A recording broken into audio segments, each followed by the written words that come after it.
ومن تبعهم بإحسان إلى يوم الدين أما بعد. Ikhwan fillah rahimani wa rahimakumullah jami'an.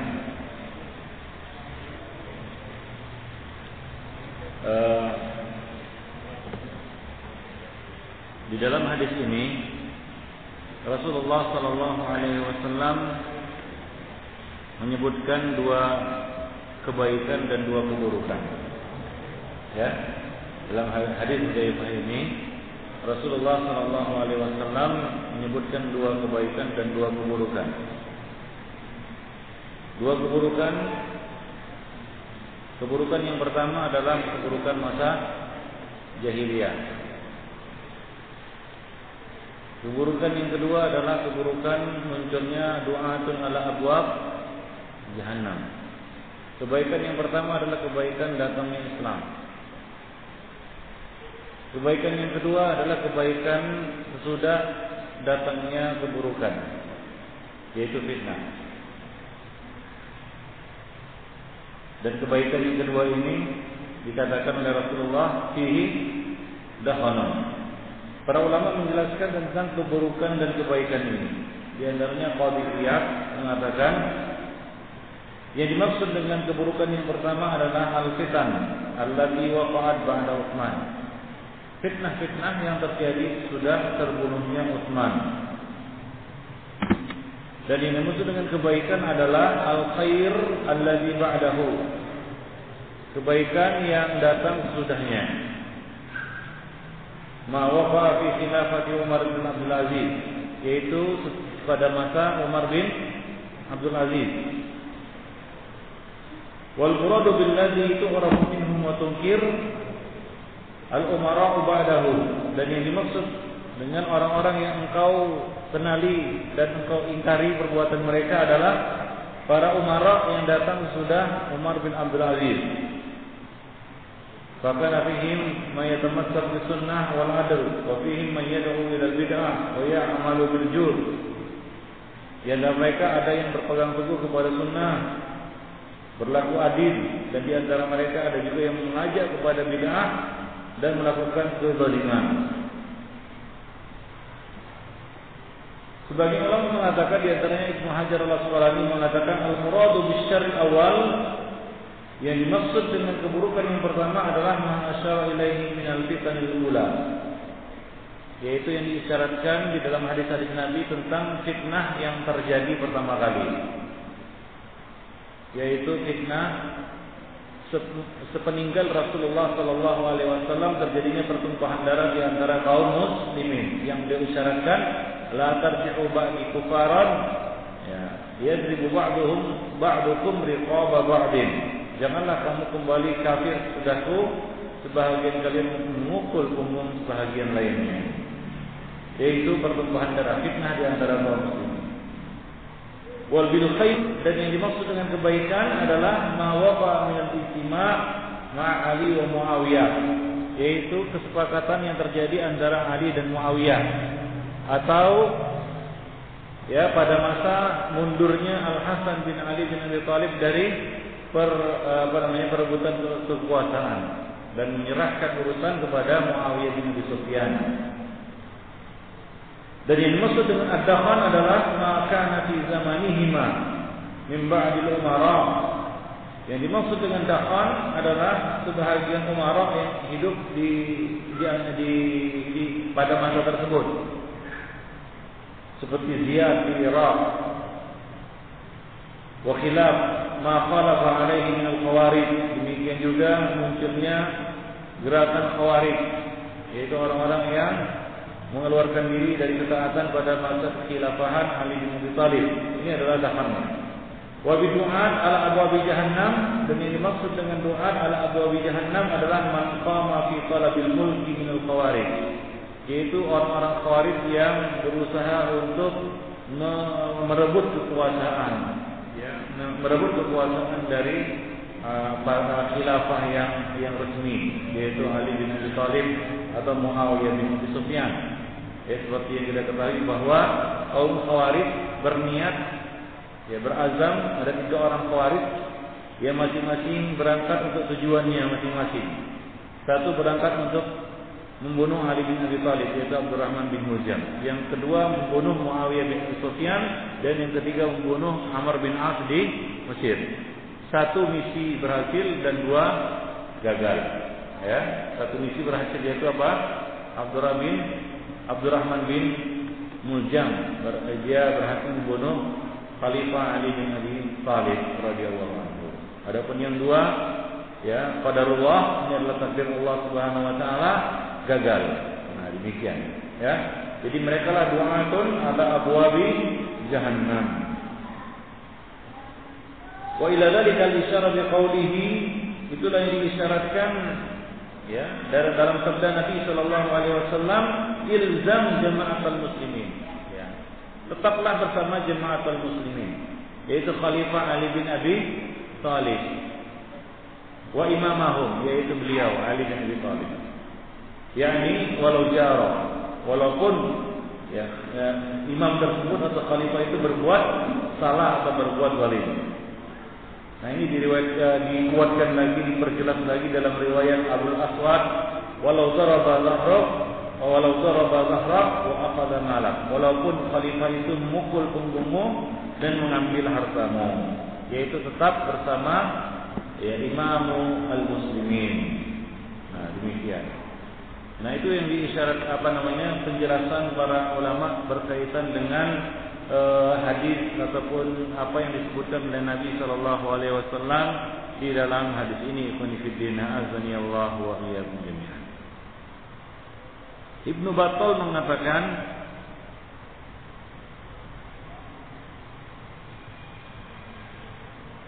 fihi hujjatun li jama'atil fuqaha fi wujubi jama'atil muslimin wa tarkil khuruji ala a'immatil jur.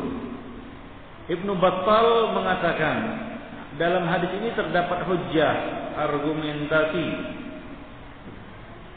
ya, bagi jama'atul fuqaha, sejumlah ya sekumpulan para ahli fikih yang mewajibkan, yang berpandangan atau berpendapat wajib luzumu jama'atul muslimin, mengikuti, menetapi jama'atul muslimin, yaitu khilafah ya, ataupun kekhalifahan, pemerintahan yang telah disepakati oleh kaum muslimin.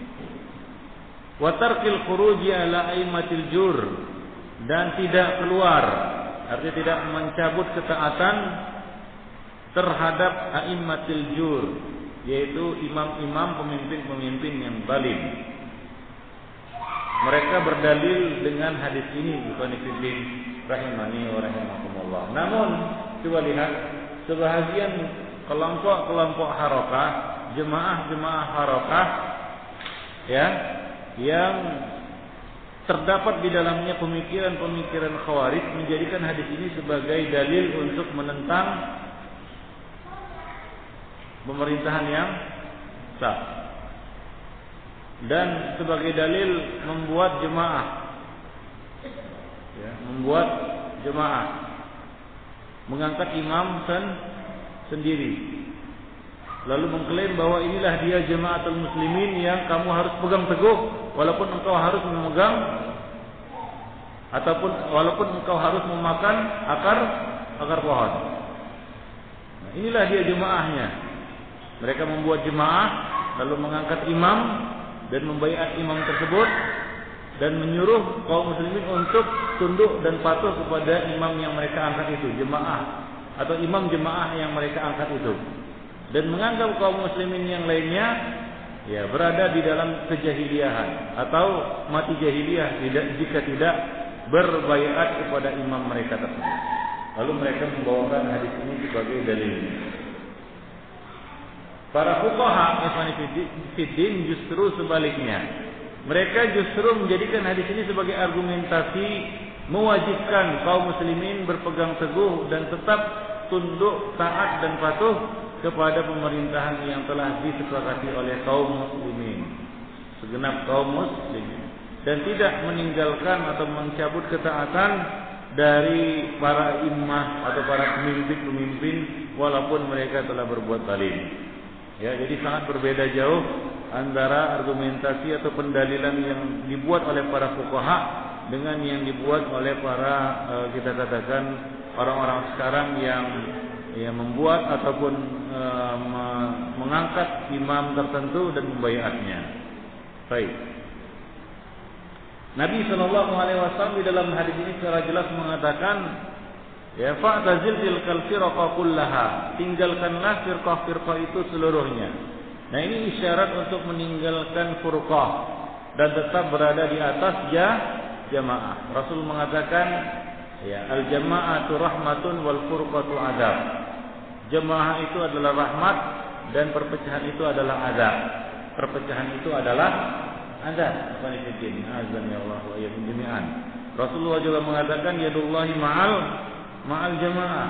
Tangan Allah bersama al-jamaah. Sesungguhnya sumber dari segala perpecahan dan perselisihan, kedengkian, permusuhan, bahkan pertumpahan darah adalah melepaskan diri dari ketaatan kepada imam yang sah, kepada imam yang telah disepakati atau pemimpin yang telah disepakati oleh kaum muslimin.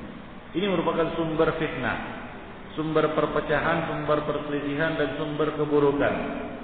Ya, yaitu melepaskan diri dari ketaatan kepada penguasa ataupun imam yang telah disepakati oleh kaum muslimin. Dan itulah munculnya kerusakan.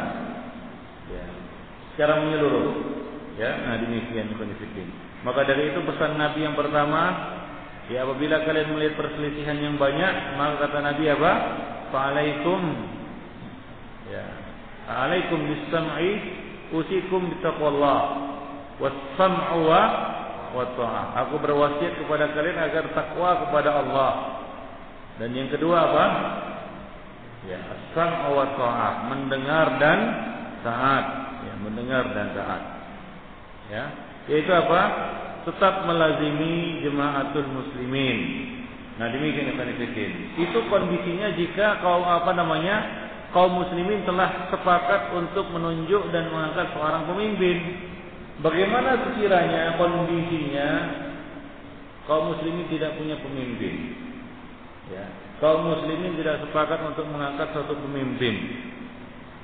Nah, ini merupakan satu kondisi yang sangat buruk, kondisi yang sangat jelek, di mana tidak ada satu orang pemimpin pun yang diikuti dan ditaati.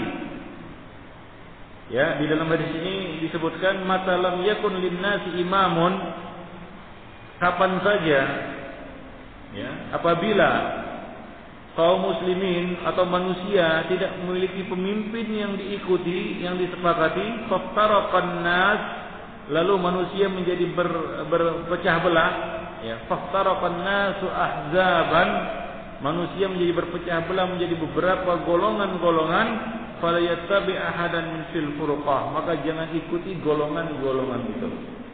Ya, jangan ikuti perpecahan-perpecahan. Wa ya'tazil, dan hendaknya dia mengasingkan diri, kita katakan menjauhkan diri, ya, dari hal-hal seperti itu.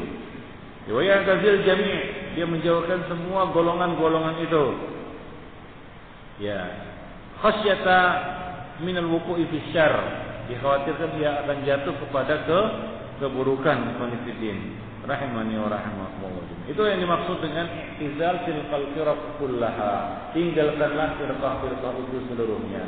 Itu firqah-firqah yang muncul pada masa fitnah. Ya, pada masa fitnah, firqah-firqah yang mengajak manusia untuk saling menumpahkan darah di antara mereka, ya, demi mengejar, ya, kekuasaan dan kepemimpinan. Nah, itulah yang diambil, sikap yang diambil oleh sebahagian sahabat, di antaranya Sa'ad bin Abi Waqqas, ketika ada anaknya, ya, anaknya sendiri, ya, datang kepadanya dan mengatakan sesungguhnya manusia di Madinah sedang, ya, berebut-rebutan, ya, sedang berusaha untuk memperebutkan kekhalifahan. Lalu kamu tetap berada di sini. Nah, maka Sa'ad bin Abi Waqqas mengatakan, innallaha yuhibbu al-'abd at-taqiyyal ghani. Sesungguhnya Allah Subhanahu wa taala menyukai hamba yang bertakwa, yang kaya hati, yang berkecukupan, yang merasa cukup, dan al-khafi, yang tersembunyi. Artinya apa? Beliau lebih memilih sikap menjauhkan diri dari segala macam intrik-intrik politik dan perebutan kekuasaan tersebut. Nah, inilah dia sikap yang paling selamat pada masa-masa fitnah. Demi menyelamatkan tangan kita dari mendolimi saudara kita dengan menumpahkan darahnya atau merampas hartanya atau bentuk-bentuk kezaliman yang lainnya. Nah, demikian ikhwan fillah rahimani wa rahimakumullah. Itulah yang harus dilakukan. Nah, itu merupakan jawaban kaifal amru idza lam takun jamaah. Bagaimana apa yang harus dilakukan jika tidak ada jamaah. Nah, itulah dia mungkin ya yang bisa kita simpulkan dari bab yang ke-11 ini. Nanti akan kita lanjutkan bab yang ke-12, yaitu man kariha yukaththir sawadul fitan wa dhalam wa dhulm. Ya. Makruh memperluas. Ya, makruh hukumnya memperluas wilayah fitnah dan kezaliman. Kalau ada fitnah satu negeri, maka janganlah fitnah yang ada di satu negeri itu dipindahkan, diperluas ke tempat yang lain, sehingga fitnah semakin meluas dan semakin banyak, semakin menyebar. Nah, ini akan kita bahas pada pertemuan yang akan datang, pada bab yang akan datang. Misalnya pertumpahan darah di antara kaum muslimin terjadi satu negeri, maka janganlah fitnah ini diperluas, diperlebar, masalahnya diperuncing, diperumit hingga merembet juga mengenai, ya kita katakan apa? Kaum muslimin yang ada di daerah sekitarnya atau di kaum muslimin di tempat yang jauh. Jangan kita kita pindahkan ya ini ke tempat yang lain atau memperluas wilayah fitnah. Nah, itu akan kita kaji nanti pada bab yang ke-12. Ya. Nah, jadi jawaban dari judul bab ini kaifal amr idza lam takun jama'atun adalah apa? I'tizalul firaq, menjauhkan diri dari segala macam bentuk perpecahan. Ya, baik itu secara lahiriah, yaitu perpecahan di kalangan manusia karena berebut kekuasaan. Kita menjauhkan diri dari segala macam kelompok-kelompok tersebut yang saling gontok-gontokan demi merebut kekuasaan, atau kita tetap melazimi jamaah yang sunnah, menjauhkan diri dari segala macam bentuk firqah-firqah yang bid'ah. Karena ahlu sunnah selalu disertai dengan jamaah, dan ahlu bid'ah selalu disertai dengan apa? Al-furqah, yaitu perpecahan. Dan bid'ah itu selalu mengajak kita untuk melepaskan diri dari ketaatan kepada imam yang sah. Nah, semua bid'ah hampir mereka sepakat pada titik ini, pada permasalahan ini, yaitu apa? Membangkang kepada pemerintahan yang sah. Nah, demikian. Oleh karena itu bid'ah yang pertama kali muncul Khawarij. Dan semua bid'ah yang ada pasti ada sisi-sisi khurujnya. Ya, baik itu sufi, dan ujung-ujungnya sufi juga akhirnya apa? Ikut kepada gerakan-gerakan Khawarij. Nah, itu sudah terbukti di dalam sejarah. Ya, bagaimana orang-orang yang zikir di masjid yang ditemui oleh Abdullah bin Mas'ud, Abu Abdurrahman. Lalu apa kata beliau? Aku khawatir. Beliau mengatakan berapa banyak orang-orang yang menghendaki kebaikan tapi tidak mendapatkannya. Nah, demikian. Dan ternyata apa? Kebanyakan dari anggota-anggota zikir itu ditemukan tewas pada peperangan Nahrawan pada masa Ali bin Abi Thalib di pihak Khawarij. Nah, demikian. Demikian juga Hasan al-Banna dari mana? Dari Sufi. Ya. Dan banyak lagi kelompok-kelompok lain yang berujung kepada apa? Al-Khuruj, yaitu penentangan, pembangkangan kepada khilafah atau khalifah yang sah. Itu merupakan fitnah yang akan muncul di akhir zaman. Nah, akan kita lanjutkan nanti pada pembahasan yang akan datang insyaallah. Maka dari itu dikatakan oleh para ulama, ya, bid'ah itu sepakat pada satu sisi, yaitu apa? As-sayf. Ya, tidaklah satu kaum membuat bid'ah illa istahalla as-sayf, kecuali akan menghalalkan pedang. Artinya apa? Akan menghalalkan darah.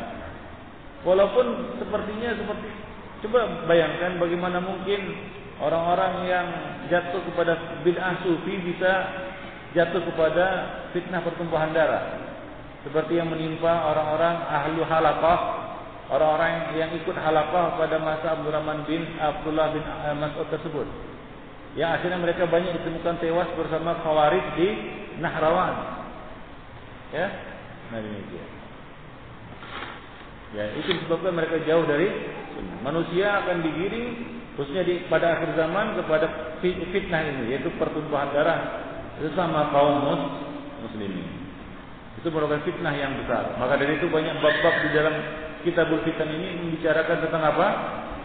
Fitnah tersebut, yaitu fitnah pertumpahan darah di antara sesama kaum muslimin. Baik, itu saja mungkin. Subhanallah wa bihamdihi, asyhadu an la ilaha illa anta wa astaghfiruka wa atubu ilaik. Ada yang tanya?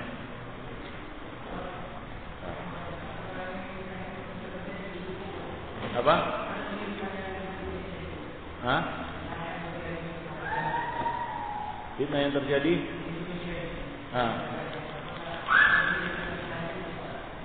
Ya, fitnah hadis ini berlaku di mana saja dan kapan saja bisa terjadi. Ya. Du'atun ala abwabi jahannam. Ada juga di sini du'atun ala abwabi jahannam, mengajak manusia untuk membangkang. Banyak. Ya.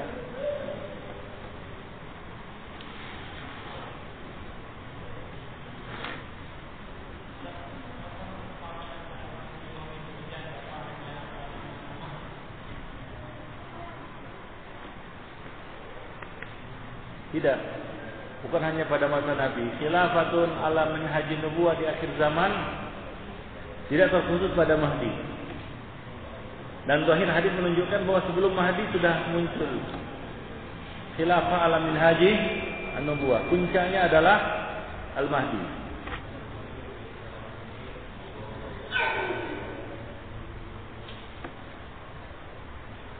Apakah di zaman kita sekarang ini sudah ada khalifah yang sah, yang disepakati kepemimpinannya oleh seluruh kaum muslimin? Jawabannya belum ada. Realita yang dihadapi oleh kaum muslimin sekarang ini, ya, dan ini adalah realita yang disebutkan juga oleh para ulama di dalam buku-buku fikih, yaitu kaum muslimin tidak sepakat di atas satu kekhalifahan. Kondisi mereka pada saat ini adalah mereka terpecah-pecah menjadi beberapa pemimpin, beberapa negeri-negeri kecil. Dahulu Andalus terpisah dari Baghdad. Mereka punya kepemimpinan khalifah sendiri. Itu jauh sebelum terjadinya terpecahnya negeri-negeri Islam menjadi negeri-negeri yang kecil. Namun dulu kendalanya adalah karena jauhnya negeri itu, sehingga negeri dan terpisah dengan terpisah pulau atau terpisah jauh, yaitu Andalus, sehingga mereka punya raja sendiri, Amirul Mukminin sendiri di Andalus, yang kemudian musnah dan sirna di Spanyol dan Portugal. Terpisah dari kekhalifahan yang ada di Baghdad. Dulu pusatnya di Baghdad. Nah, demikian. Itu yang terjadi pada masa itu. Namun itu kendalanya adalah karena jauhnya tempat itu. Nah, kemudian fenomena banyaknya khalifah terjadi pada masa-masa akhir, khususnya setelah runtuhnya Daulah Abbasiyah. Ya, Daulah Bani Abbasiyah runtuh, ya, munculnya Daulah Utsmaniyah, ya, yang pada masa itu kekuasaan terbagi-bagi menjadi beberapa negeri-negeri kecil. Nah, mulai saat itulah kaum muslimin terpecah-pecah menjadi negeri-negeri yang kecil. Masing-masing negeri dipimpin oleh pemimpinnya sendiri-sendiri. Nah, ulama telah menjelaskan bahwa ini adalah satu kenyataan yang dihadapi oleh kaum muslimin. Maka dalam kondisi seperti ini, kaum muslimin yang ada di suatu negeri harus mengikuti, tunduk dan patuh kepada pemimpin yang menguasai negeri tersebut dalam perkara yang ma'ruf. Nah, itu dia yang kita ketahui berkaitan dengan masalah ini. Adapun satu khilafah, satu khalifah untuk segenap seluruh kaum muslimin yang ada di dunia ataupun di dunia sekarang ini, maka jawabannya sekarang ini tidak ada atau belum ada.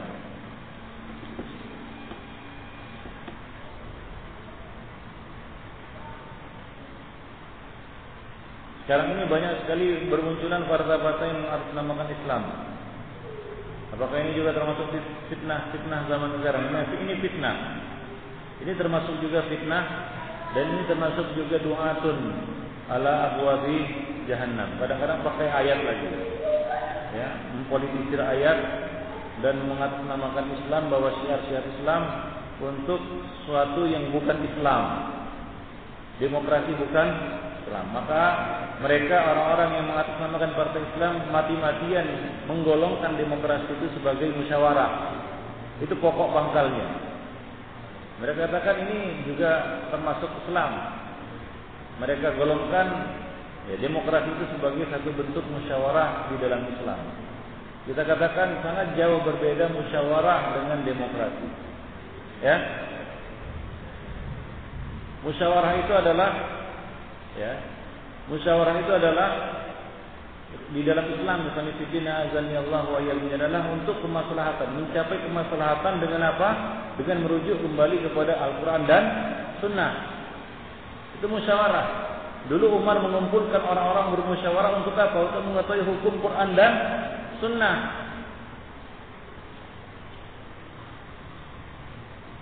Agar kembali kepada hukum tersebut. Untuk itu musyawarah dilakukan dahulu.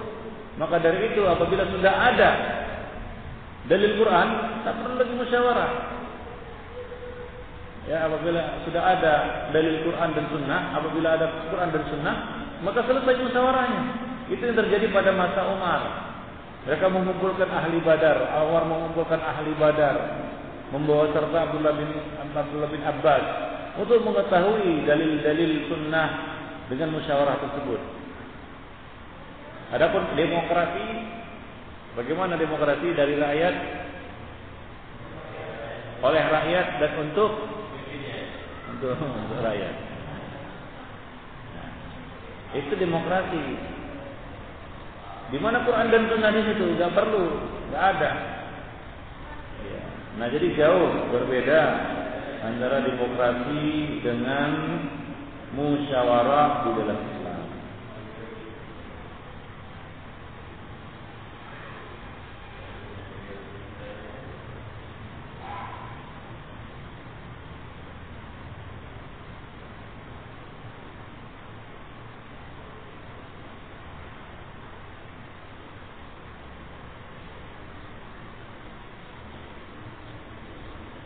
Baik, itu dia. Ada pertanyaan atau yang sama ya?